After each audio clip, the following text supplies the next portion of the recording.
Дуи се во страв дека голем дел од партијата и нивните потесни семејства ќе ја доживеат судбината на Артан Груби, односно да завршат на црната листа на САД. Ова доаѓа по пораката на американскиот претседател во заменување Џо Бајден, дека на листата на санкции ќе завршат сите кои работат на дестабилизација на Западен Балкан, токму она со што се заканува Дуи во Македонија откако замина во опозиција. Според познавачите, ова треба да биде јасна порака за голем број политичари, меѓу кои и Али Ахмети и неговите сопартијци. Политичкиот аналитичар Љузин Фаризи за Алфа вели дека кај интегративците има простор за страв пред се поради криминалот и корупцијата. Тие повеќе се загрижени од тоа дека ќе се стават сите тие и нивните потесно семејство и политички организации кои се замарат со криминал и корупција. Највеќе тие се загрижени во овој отколку во врска со рамковниот договор и договорот за Преспа.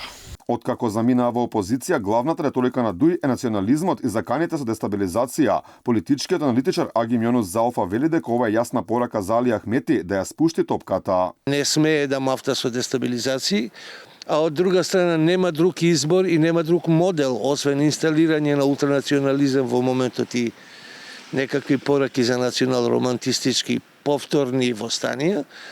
Така да мислам дека Али Ахмети има дека е во каша до гуша. За да искочиш и да кажеш нешто, мора да има некаква содржина и тежина тоа. И затоа мислам дека во овој момент Али Ахмети е како мало дете во ќоше збунет. Декретот на Бајден доаѓа во моменти кога одредени политичари на Балканот се закануваат со можна дестабилизација. Јонус вели дека дел од тие политичари е лидерот на Дуи. Али Ахмети е само еден од многуте на Балканот кои заматуваат води во актуелниот момент. А тука е и Додик, тука е и друг, тука е и трети, така натаму. Мислам дека пораката повеќе се однесува на една филозофска порака, а тоа е Балкан онаков каков што е, таков ни треба у моментот и не таласајте многу. Тоа е пораката.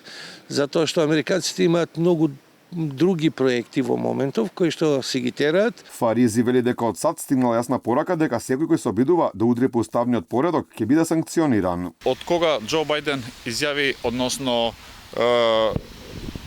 решил сите луѓе кои се против уставниот поредок на државата кои прават дестабилизација, пошто тоа е поврзано директно со дестабилизацијата, криминалот и корупцијата, да не го забораваме. Тогаш утредета сите ги избриша, бидејќи тоа е директно удар, односно кон Дуи и неговите приврзаници.